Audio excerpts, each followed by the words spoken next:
Your assignment for today is to listen to this video and take notes, and you will be submitting those notes at the end of the week. I will stop at times to specifically tell you to write things down.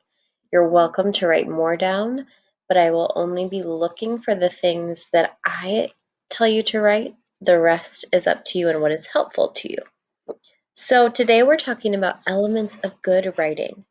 Let me read this section to you, and then as I go, I'll point out places where I'd like you to take notes. Elements of good writing. When you think about it, you already know a lot about how to share your ideas and your thoughts. You talk to people every day. You tell your parents about things that happened, things that you saw, things that you experienced, and ideas that you had. You do the same thing with your friends and teachers. When you are excited about something that you did or saw, your excitement can be heard in your voice and in your words. People who are listening really want to hear what happened next. When we write, people can't actually hear our excitement, but we tell our stories almost the way that we tell them when we speak.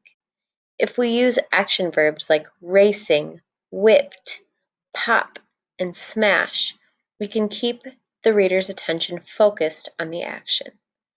The action moves the paragraph along. Exclamation points can be used once or twice in the paragraph to emphasize key moments in the story. Punctuation, like word choice, offers ways to write like we speak. Okay, so here in just a moment, I'm going to have you pause the video. And what I want you to write is ways to help the reader's attention focus on the action. Let me highlight part of that. Ways to keep the reader's attention focused on the action. So in your notes, you're going to write that down, and below that, you're going to write action verbs.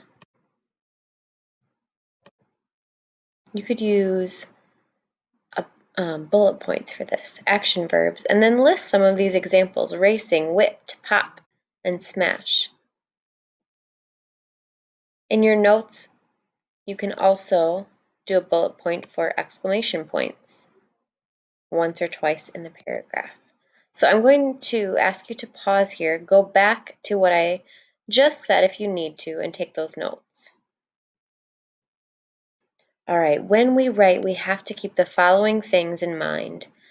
Elements of good writing: main idea, audience, purpose, content, organization, introduction, supporting evidence, conclusion, and word choice. Pause the video again and recreate this list in your notes.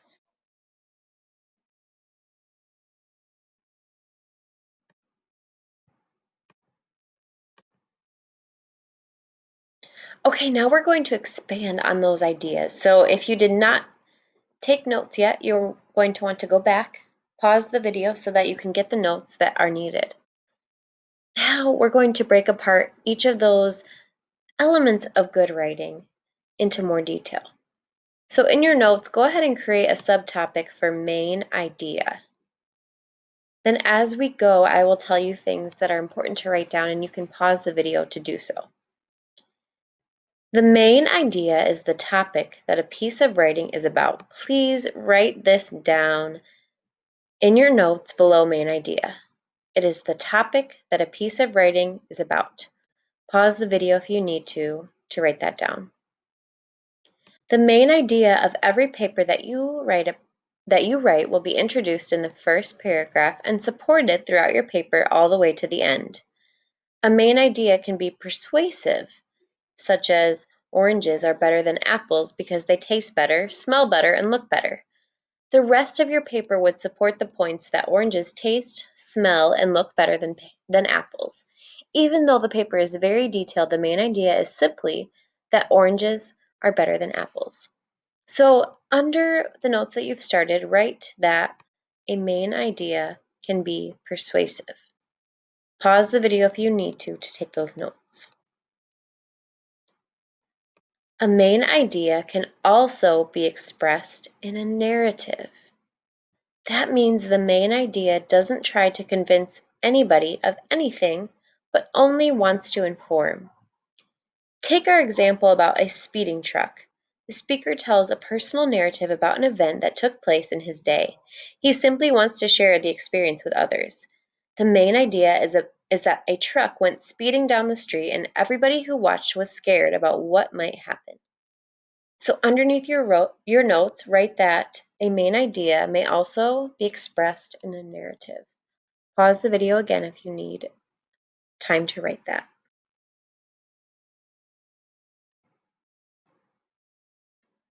Every piece of writing you create will have a main idea. We've talked about persuasive and narrative writing. Descriptive, expositive, and informative writings all have main ideas too. What's the main idea of an instruction manual about a cell phone? To teach you to use a cell phone. Even if you write a fictional story, your reader will be able to identify one point that you come back to throughout the story. Say you write a story about a boy and a girl who get to ride on a spaceship together to see the planet Mars. You'll include many great details about the boy and the girl and the spaceship and the planet Mars. Your reader will know, though, that the main idea is that the characters went to Mars. So in your notes, write, every piece of writing you create will have a main idea. If it's helpful to you, you can jot down notes about this example. So pause the video, add this line, every piece of writing you create will have a main idea, and then feel free to add the example if that's helpful to you. Audience, this is another element of good writing, so you're going to create this as the next subtopic in your notes. The main idea of your writing can affect who your readers will be. You already know that we speak differently to people according to how well we know them. We speak a certain way to our parents to show them our love and respect. We might speak differently to our brothers and sisters or to friends. We might find another way to address older people or teachers. Just as you change your tone when you speak to different people, it is important to think about your audience when you write. Audience simply refers to the people who will read what we write. When you write a text message or an email to a friend, it might be okay to use abbreviations and slang because you are writing informally. When you write for school, however, your audience is different. There are different rules you must observe. Okay, so you're going to write a portion of this down. Write something to the effect of, we speak differently to people according to how well we know them.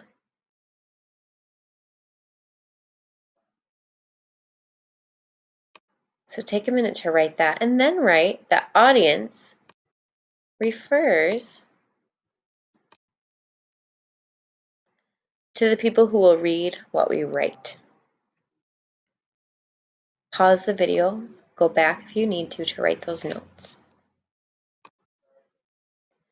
Knowing your audience will help you make good choices throughout your writing. For example, if you write an essay about tennis, it's not likely that a professional piano player will be your reader.